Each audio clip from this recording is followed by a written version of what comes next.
Bismillahirrohmanirrohim. Assalamualaikum warahmatullahi wabarakatuh. Innal hamdalillah nahmaduhu wa nasta'inuhu wa nastaghfiruhu wa na'udzubillahi min syururi anfusina wa min sayyiati a'malina. May yahdihillahu fala mudhillalah wa may yudlil fala hadiyalah. Asyhadu an la ilaha illallah wahdahu la syarikalah wa asyhadu anna Muhammadan abduhu wa rasuluh, amma ba'd. Pertama-tama marilah kita panjatkan puji syukur kehadirat Allah Subhanahu wa taala yang telah memberikan kita nikmat yang begitu luar biasa, yakni nikmat iman, Islam, dan nikmat kesehatan walafiat. Karena dengan nikmat tersebut kita dapat menghadiri acara yang mulia ini. Tidak lupa salawat beserta salam semoga terlimpahkan pada Nabi besar kita Muhammad sallallahu alaihi wasallam, kepada keluarganya, para sahabatnya, pengikutnya, dan kepada kita sekalian. Amin ya rabbal alamin. Pada kesempatan yang berbahagia ini, izinkanlah saya memaparkan materi dengan judul konsep Islam tentang pluralitas. Sebelum melangkah ke materi, marilah kita bersama-sama mengucapkan basmalah. Bismillahirrahmanirrahim. Konsep Islam tentang pluralitas.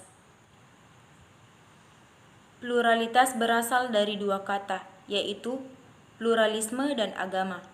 Dalam bahasa Arab diterjemahkan al-ta'adudiyah, al-diniyah, dan dalam bahasa Inggris religious pluralism. Oleh karena itu, istilah pluralisme agama ini berasal dari bahasa Inggris. Maka untuk mendefinisikannya secara akurat harus merujuk kepada kamus bahasa tersebut. Pluralis berarti jamak atau lebih dari satu. Dalam konteks agama, ada 3 pengertian tentang pluralisme. Yang pertama, ia bisa bermakna hubungan yang harmonis antar umat beragama. Seorang pluralis mengakui realitas eksistensi agama yang berbeda. Yang kedua, pluralisme juga bisa berarti sebuah pandangan bahwa agama tertentu tidak merupakan satu-satunya sumber kebenaran. Dan karena itu, mengakui bahwa kebenaran tertentu bisa ada pada agama lain.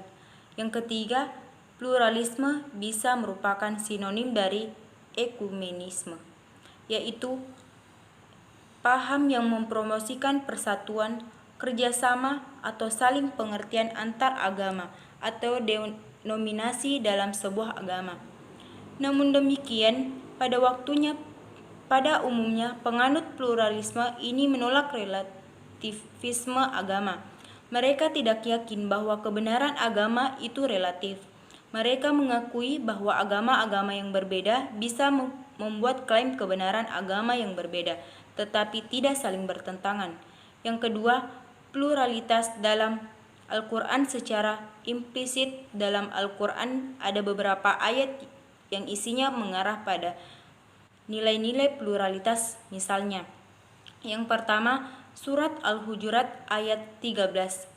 Hai manusia, sesungguhnya kami menciptakan kamu dari seorang laki-laki dan seorang perempuan, dan menjadikan kamu berbangsa-bangsa dan bersuku-suku, supaya kamu saling kenal mengenal. Sesungguhnya orang yang paling mulia di antara kamu di sisi Allah ialah orang yang paling bertakwa di antara kamu. Quran Surah Al-Hujurat ayat 13. Yang kedua, surat Al-Baqarah ayat 256. Tidak ada paksaan untuk memasuki agama Islam.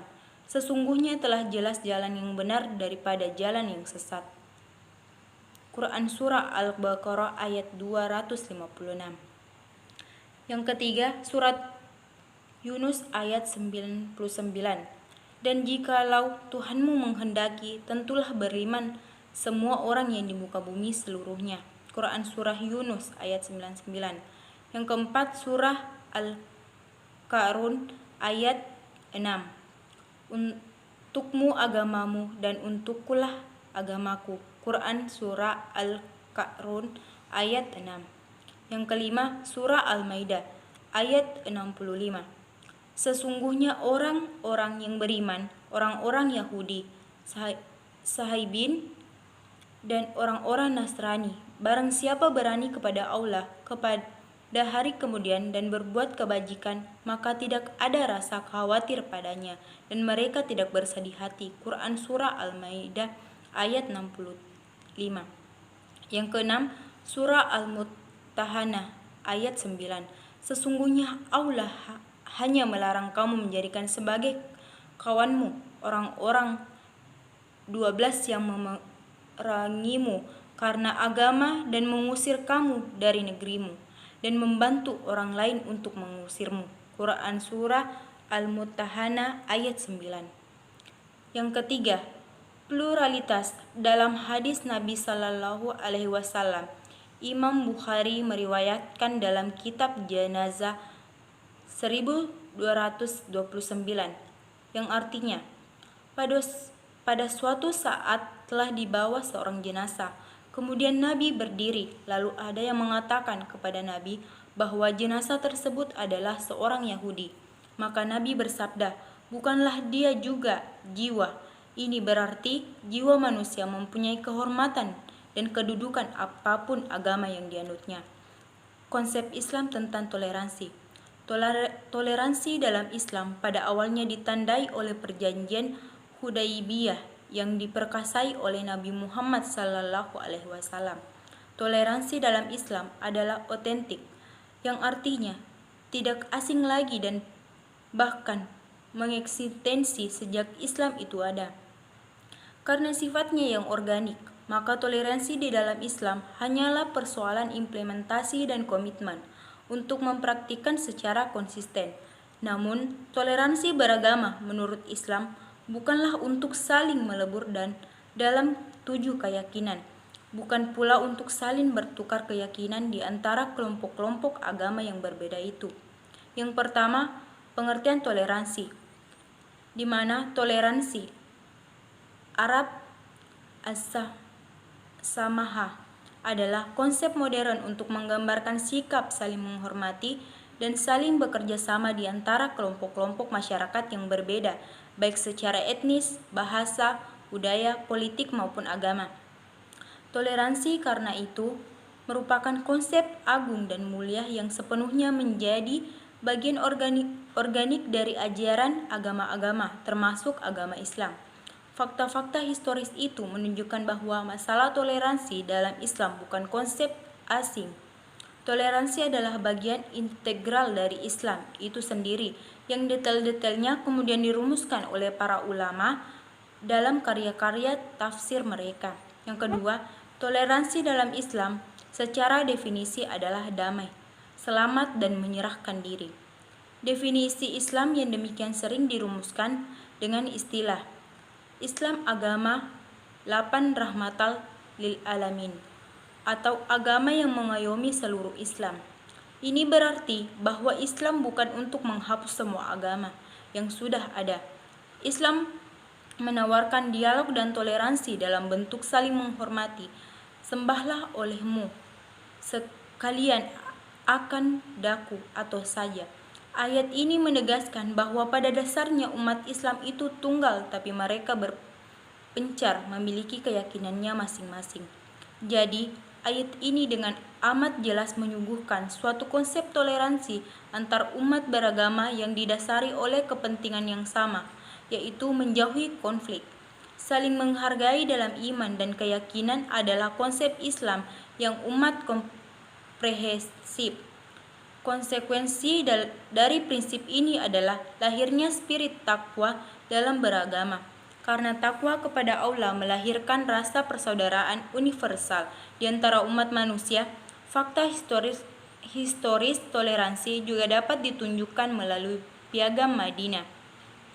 Piagam ini adalah satu contoh mengenai prinsip kemerdekaan beragama yang pernah dipraktikkan oleh Nabi Muhammad Sallallahu Alaihi Wasallam di Madinah.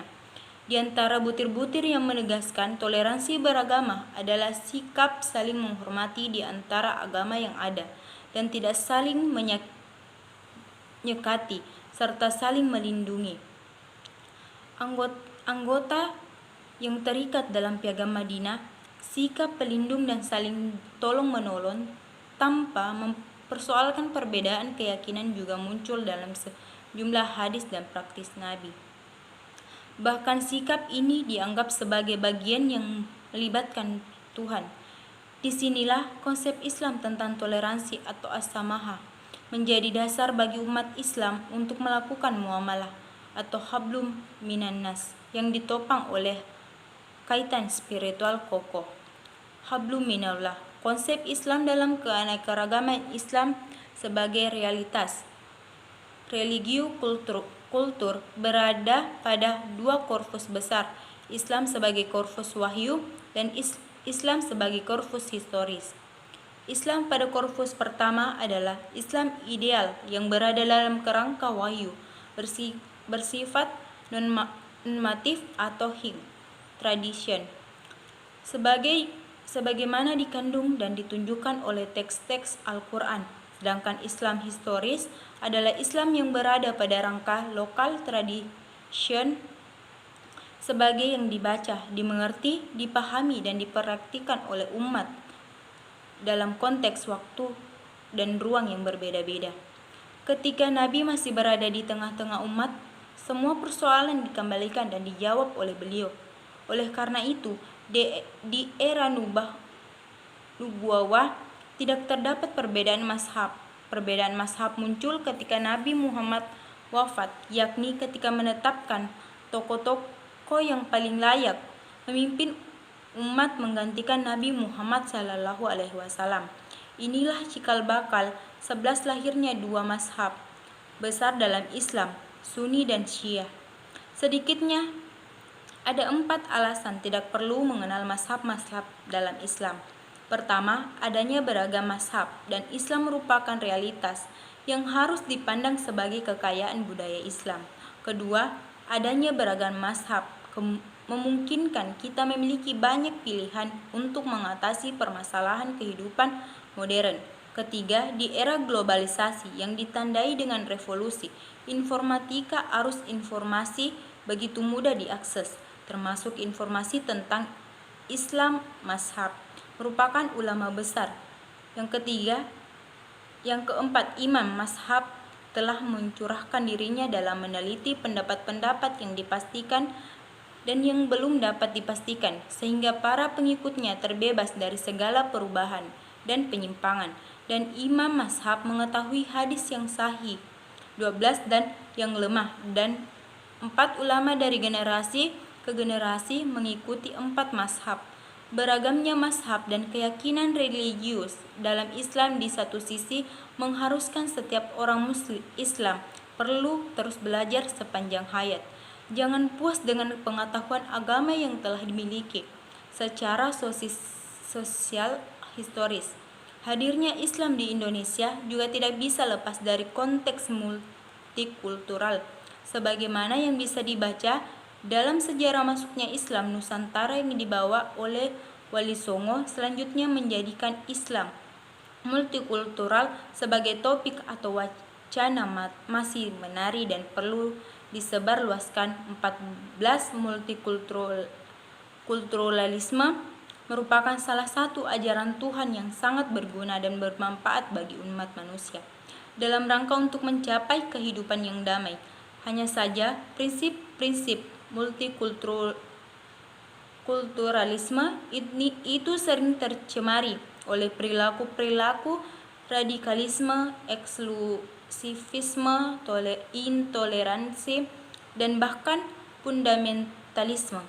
Hal ini dapat diatasi apabila kita bisa menjadikan iman dan takwa berfungsi dalam kehidupan yang nyata bagi bangsa dan negara.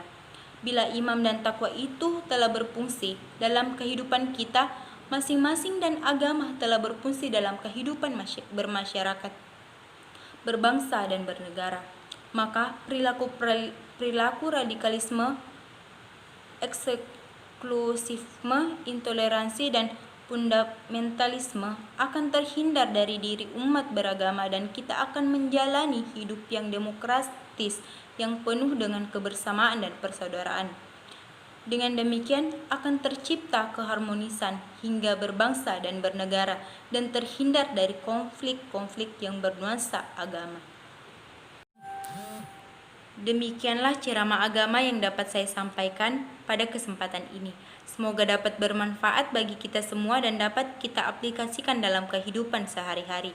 Lebih dan kurangnya mohon dimaafkan. Yang benar datangnya dari Allah Subhanahu wa taala yang Maha Benar, dan yang salah, hilaf ataupun keliru itu datangnya dari saya pribadi sebagai manusia biasa yang tak pernah luput dari salah, hilaf dan dosa. Akhirul kalam, subhanaka Allahumma wa bihamdika asyhadu an la ilaha illa anta astaghfiruka wa atubu ilaik. Wallahu muwaffiq ila aqwamit thariq. Wassalamu alaikum warahmatullahi wabarakatuh.